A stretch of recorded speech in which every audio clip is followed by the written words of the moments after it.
Welcome back to the Old Fashioned Real Estate Show. My name is Jeffrey Holst. That's Brian Leverage. And we have a very interesting topic today, one which I think most people will want to hear about, and that is, what the heck is going on in the market today? How are interest rates affecting the market? What's going to happen? And we're going to get to that right after this. Welcome to the Old Fashioned Real Estate Show, where hosts Brian Leverage and Jeffrey Holst for our old fashioned real estate advice.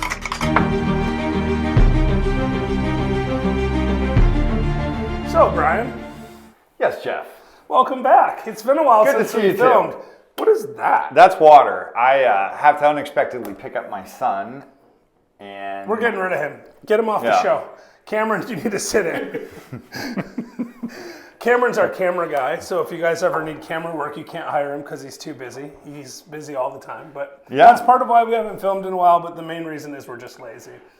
Well, and in addition to that, we're going to, even though, we said we're going to kind of recap the year and talk about maybe the future of the market. Short answer is we don't really know, but we're going to pretend like we do, aren't we? Actually, I'm always right. I will refer you to this episode right here where I made a prediction that said there wouldn't be a recession until 2023 back in 2016. I thought you said 2026, but... No, I said 2023 or 2024. And I'm sticking with that at this point, guys, because I believe I was mostly right. Or wrong. We'll see. Time will yet tell. Anyway, so here's the thing. Interest rates have gone up a tremendous amount in the last 6 months. I think everyone knows that. And there's a lot of people running scared. But Brian, are you still buying real estate? Yeah. Are you? I am. The same. I know we've bought some of the same stuff together. Yeah. We've also we closed done some of our own deals on the side. I know. So in fact, we closed on an office building this year, 2023 already. We bought an office building just at the beginning of the year. It's the 8th or 9th today. We were actually supposed to buy it last year, but who's counting? We were close. Yes. And we have a larger apartment deal under contract as well. So we're going to be buying that in about a month. And to be fair, last year wasn't a bad year for us. It was a slower year compared to the year before, which just goes back to the point of, we were more cautious given the interest rate environment we're seeing in the United States right now and potential recession fears, whether those are wrong or right, still remains to be seen, obviously. But there is no doubt that we did half as much in terms of purchasing as we did the year before. And that's okay. Yeah, and I mean, the one thing is, anyone who is paying attention, and if you were watching our show, you heard us say this a year or two ago, for a while, inflation was creeping up and interest rates were significantly below the rate of inflation. And whenever that happens, it makes a lot of sense to borrow money. So in 2021, we borrowed a lot of money. We bought a lot of property. 2022, as interest rates came up, it made less sense to borrow property. But the real question is, where we are now in early 2023, when interest rates are double what they were a year and a half ago, does it make sense to continue buying real estate? What do you think? It absolutely does. Why? Because, first off, the idea that prices will always come down in a rising rate environment is not always true. It is, obvious to, I'm forgetting the word I'm looking for right now. I'm sure it's on the tip of your tongue, but it's intuitive to think that would be the case, right? And oftentimes it is. Well, it certainly has slowed the market, right? And we're seeing transaction volumes down. The number of properties on the market, at least locally here in Chattanooga, has gone up from a ridiculously low amount to a kind of low amount. Let's be honest, it's still low. At the peak of the last recession, 3,000, 3,500 single-family homes on the market in the 5 counties surrounding here. There's 1,200, 1,700? It's 16 and change. Yeah, 1,600, yeah. So I know it's crept up from the ridiculously low 600 that it was in the summer. Like a year ago, yeah. Yeah. But at the same time, it's still a relatively healthy market. Stuff's still transacting.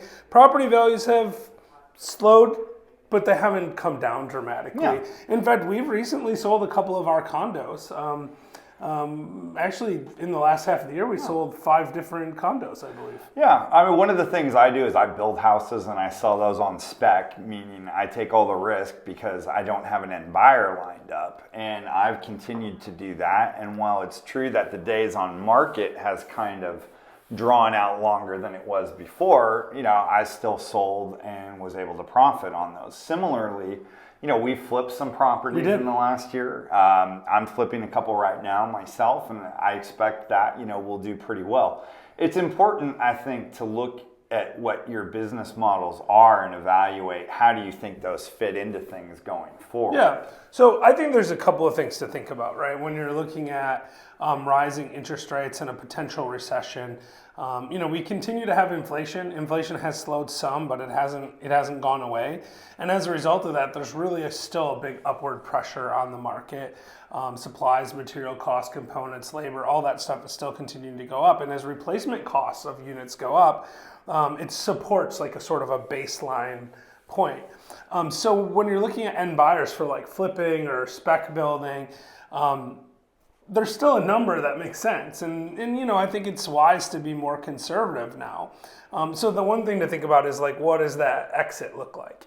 But there's also this secondary thing, which is like when you're buying property, the exit doesn't have to be this year, next year, or 2 years from now. In fact, most of the stuff that Brian and I buy, we plan to keep for 3, 5, 10 years. Some of it we have no plans to ever sell, right? We have bought in the last 2 years a couple of properties that I would be happy to keep probably for the rest of my life. I have no interest in selling them. They cash flow really well.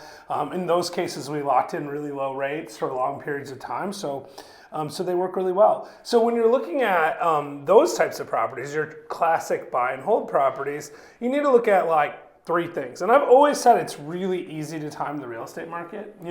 People forget this all the time, but the thing is, if you just buy real estate all the time, if it works, and by works I mean you have long-term debt in place, you have cash flow, right, with that debt. So if it's 7%, it's still cash flowing, 6% still cash flowing, whatever it is, as long as it cash flows. So long-term debt in place, it cash flows, and you're probably going to be fine. Yeah. Like that's literally that simple. Like if you have long-term debt in place and it cash flows and you have an adequate cash reserve to cover like falling rents or something like that, then it's easy to time the market. You just buy whenever you buy, you sell when it's high.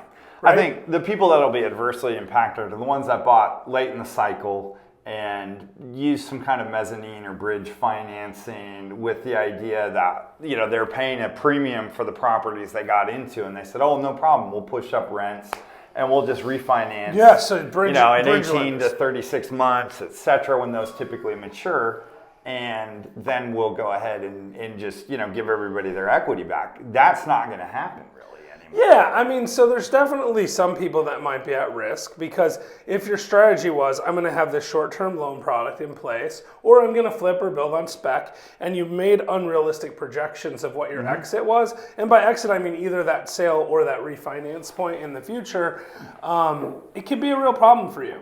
And when you're looking at that now from a modeling perspective, because we can't really fix it. Like if you're watching the show now and you bought something 12 months ago with a 2-year balloon or something, start thinking about your backup plans, right? Like you got to do that. But assuming you're looking at like, what do I do now? Like, how do I decide what to do now? Well, if you really have less than a year left on a balloon payment, you might think about listing that property for sale now, because a refinance may just not work. So that might be one option. But if you're looking at buying right now, I think the thing that you have to think about is the difference between positive and negative leverage. So people, and by the way, I'm not talking about this negative leverage. I'm not really a negative leverage. That's No, the problem. you're always a positive leverage. Every time you're involved, it's positive. But no, so the thing is, like, if you're looking at borrowing money for a piece of property, it either is or is not a good idea, right? And for the last forever, you've been able to borrow at 3%, and the return on the property was 6%. So you were borrowing at a rate lower than the total all-in return on the property. Yeah. And the thing is, that might not be true now. If you're buying something at a 6 cap, right? 6 capitalization rate, and if you don't know what cap rates are, got that show there. But if you're buying something at a 6 cap and you're financing it at a 7 cap, literally the more you borrow, the worse the deal is. Oh, yeah. And that might be okay. You might say, you know what, I don't care that this borrow is a drag on my total return. I'm going to borrow 70% loan to value. I'm going to put 30% down because it's the only way I can make that deal work. But really, if you're borrowing at 7% and your return 6%, you're actually better off to pay cash for that Yes, property. 100%. And that doesn't mean it's a bad deal. It's still a 6% return on your income, on your property, and especially if you have projected upside through increases in rent because of inflation and all that, it can still be a really good deal. It's just that it's really critical to, when you're thinking about how you finance it now, to recognize what is that loan constant and what is the money I have coming in and how much can I borrow and still have enough cash flow to feel safe. Because again, cash flow is a safety measure. You typically want your cap rate to exceed your loan constant by about 2 points, 1.5 to 2 points. Yeah, if you just can to be, do that, safe. golden. Yeah, golden. But that's very difficult in this You can't, market. very difficult. Yeah. No, I mean, that doesn't mean there aren't value add plays or, burr plays or something like that where you can still, where you can still get that kind of differential.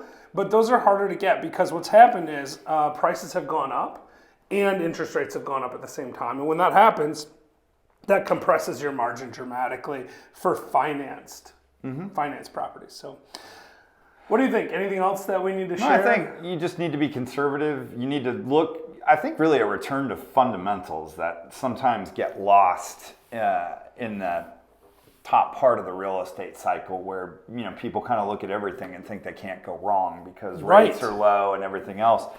Don't get sloppy, stick to what made you successful in the first place, right? So if you're flipping, for instance, just to use one example, you should have both secondary and tertiary exit strategies as well, because what happens if you don't have a buyer for that house?